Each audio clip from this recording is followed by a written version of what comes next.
حافظ محدث سے ایک درجہ جو ہے وہ اوپر ہوتا ہے. اس کے بعد ہوتا ہے حاکم، جس سے یعنی حاکم وہ ہوتا ہے جس سے بہت کم روایات رہ گئی ہوں.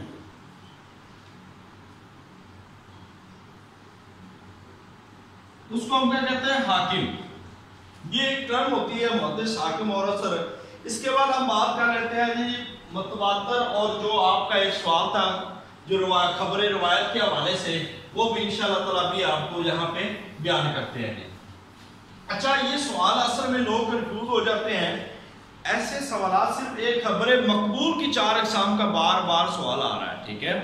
تو یہ آپ نے دیکھنا ہے. اصل میں وہ جو تقسیم ہوتی ہے نا، مختلف مفکرین یا مختلف محدثین جو کرتے ہیں وہ الگ الگ کرتے ہیں، ٹھیک ہے؟ اب ہے متواتر. اب کئی لوگوں نے عدد روات کے حساب سے حدیث یا خبر کی جو تقسیم کی ہے وہ 4 ہی بنتی ہے، جو کل آپ کے سے پوچھا گیا تھا. وہ 4 ہی اقسام ہیں. خبر کی اقسام بلحاظ عدد روات، اس کی 4 بنتی ہے. اس میں ایک مکتبہ فکر جو ہے وہ خبر متواتر کو شامل کرتا ہے، دوسرا مشہور، تیسرا عزیز، چوتھا غریب، ٹھیک ہے جی؟ ایک مکتبہ فکر یہ ہے. دوسرا یہ ہے وہ یہاں پہ شامل کرتے ہیں مشہور، مستفیض،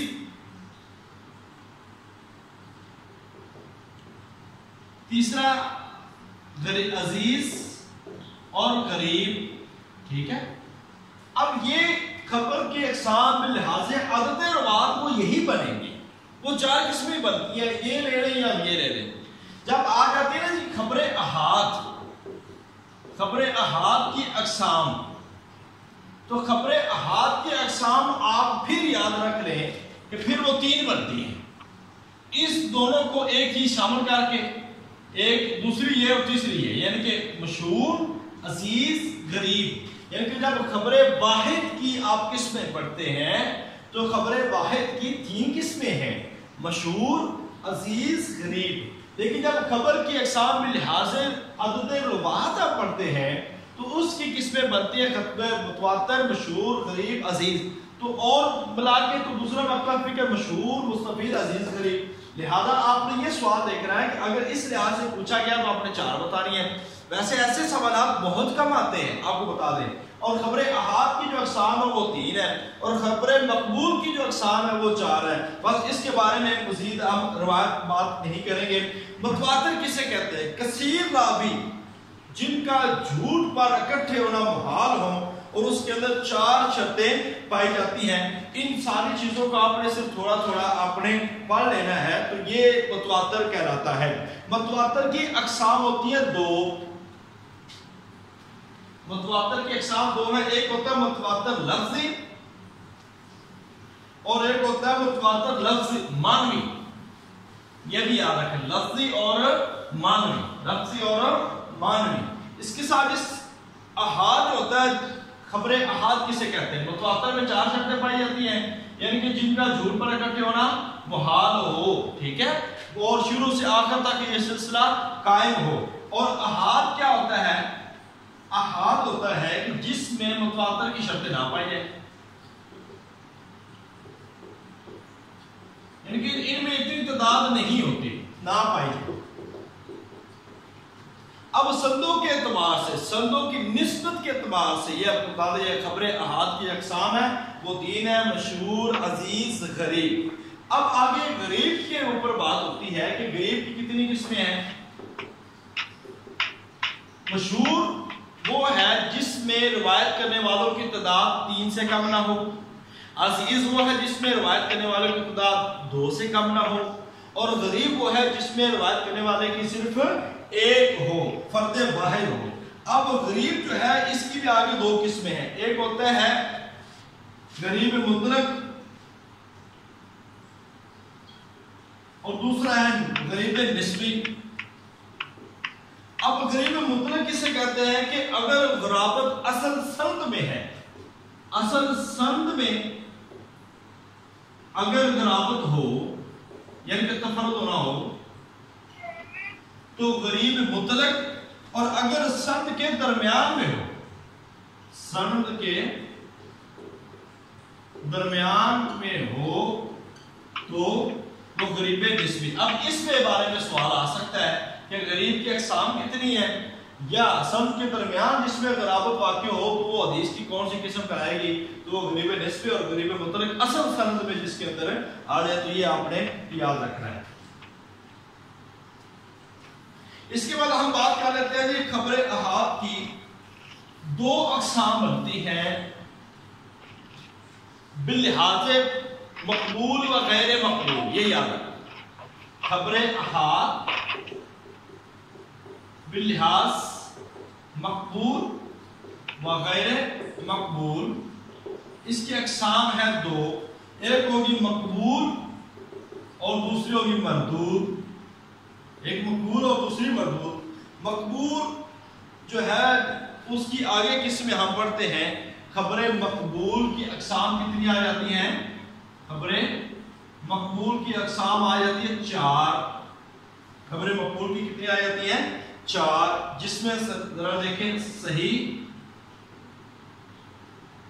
لذاتی یہ سب سے اعلیٰ، صحیح لغیری، حسن لذاتی، حسن لغیری۔ اب یہ 4 اقسام ہیں، یہ بار بار سوال آتا ہے۔ اب خبر مقبول میں یہ 4 چیزیں ہوتی ہیں کہ خبر مقبول کی جو صحیح ذاتی ہے اس میں 5 شرطیں ہونا ضروری ہے۔ 5 شرطیں کون کون سی ہیں؟ ایک ہو جی سند متصل ہو، سند کیا ہو، متصل ہو، یہ ضروری ہے۔ دوسرے نمبر پر راوی عادل ہو، یہ شرط ہے۔ تیسرے نمبر پر راویوں کا ضابط ہونا، یعنی کہ ضبط نفس۔ اس کے بعد آتا ہے خبر شاذ نہ ہو، یہ آپ نے یاد رکھنا ہے، خبر شاذ نہ ہو، کیونکہ اگر انٹرویو میں سوال آتے ہیں تو یہ آپ سے پوچھے جانے ہیں۔ اور دوسرا معلول نہ ہو، علت نہ ہو، معلول نہ ہو، یعنی کہ یہ اقسام آ جاتی ہے۔ صحیح ذاتی وہ ہوگی جس کی سند متصل ہو، راوی عادل ہو، ضابط ہو، خبر شاذ نہ ہو، اور اس میں کوئی ظاہری علت موجود نہ ہو، تو ایسی حدیث کو ہم خبر مقبول کی قسموں میں ایک قسم جو ہے صحیح ذاتی وہ کہیں گے۔ اور اس کے بعد جس کے اندر راوی کا جو ضبط ہے وہ ذرا خفیف ہو، وہ حسن ذاتی۔ اگر ضبط ہلکا ہو جائے تو حسن ذاتی بن جائے گی، حسن ذاتی، اور حسن ذاتی کے بعد اس کا درجہ آتا ہے صحیح غیری کا۔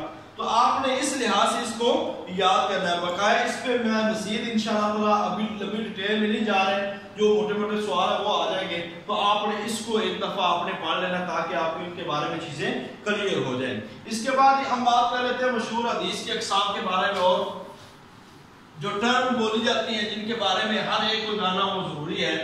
ایک ہوتی ہے حدیث قدسی، مرفوع، مقطوع، موقوف، موضوع، مضطرب،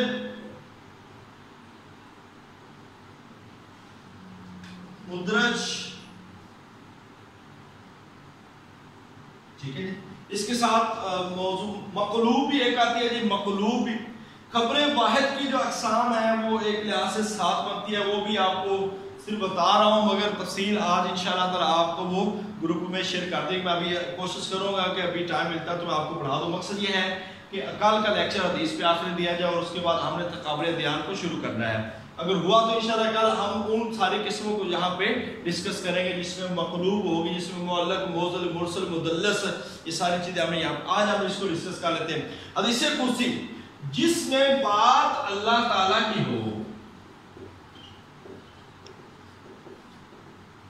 اور الفاظ نبی پاک صلی اللہ علیہ وسلم کے ہو،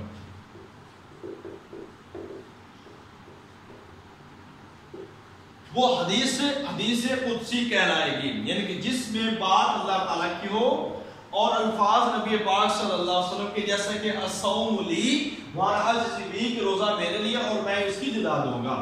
اس کے بعد آتی ہے حدیث مرفوع، جس حدیث کی سند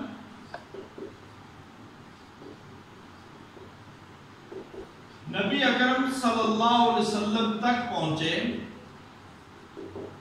اس حدیث کو ہم کہتے ہیں حدیث مرفوع۔ جس حدیث کی سند نبی پاک صلی اللہ علیہ وسلم تک پہنچ جائے وہ کیا ہوتی ہے؟ مرفوع۔ اس کے بعد ہے جس کی سند صحابہ کرام تک پہنچے وہ موقوف۔ صحابہ کرام تک پہنچے وہ کیا کہلائے گی؟ موقوف۔ اور جس کی سند تابعی تک پہنچے وہ کہلائے گی مقطوع۔ وہ کہلائے گی مقطوع۔ موضوع اس حدیث کو کہتے ہیں جس راوی پر جھوٹ بولنے کا الزام ہو، من گھڑت روایت کو ہم کیا کہتے ہیں؟ حدیث کی اصطلاح میں موضوع ہم کیا کہتے ہیں؟ موضوع روایت ہے۔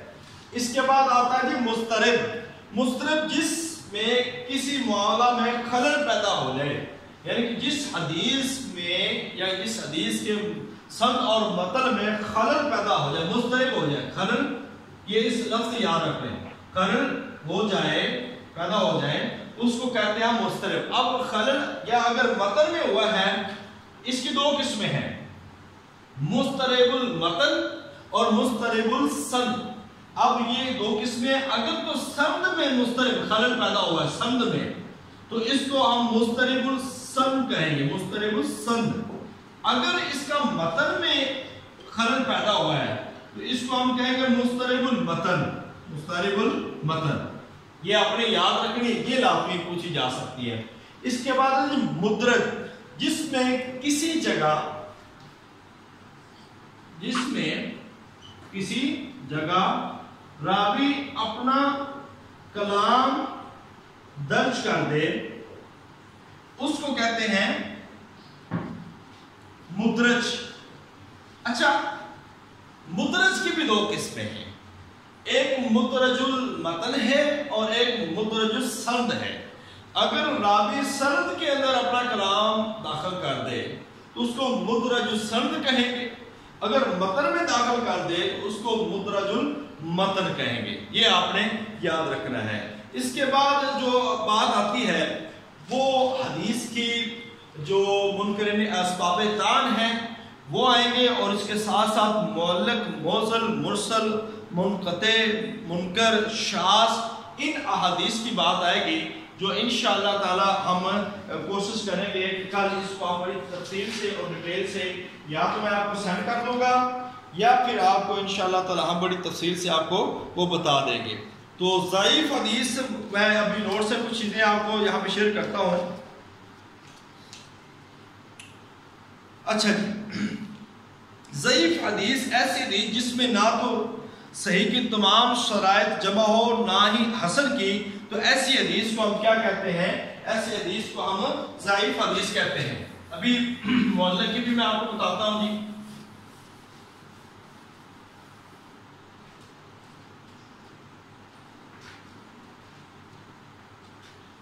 معلق وہ حدیث جس کی سند کے ابتدا میں کوئی راوی حذف ہو، کوئی راوی حذف ہو، اس کو ہم کیا کہیں گے؟ وہ معلق حدیث ہوگی۔ وہ کون سی حدیث ہوگی؟ معلق، یعنی کہ جس حدیث کی سند کے ابتدا میں ایک راوی حذف ہو، اس حدیث کو ہم کیا کہتے ہیں؟ لٹکی ہوئی۔ معلق سے مراد لٹکی۔ مرسل کس حدیث کو کہتے ہیں؟ مرسل۔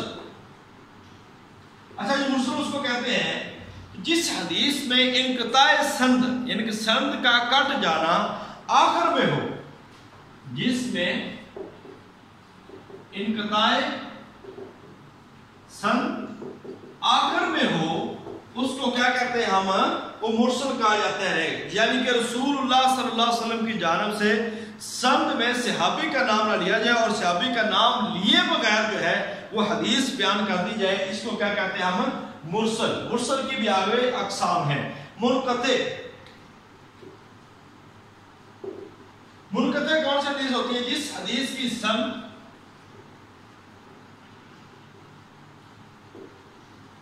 میں سے ایک راوی یا زیادہ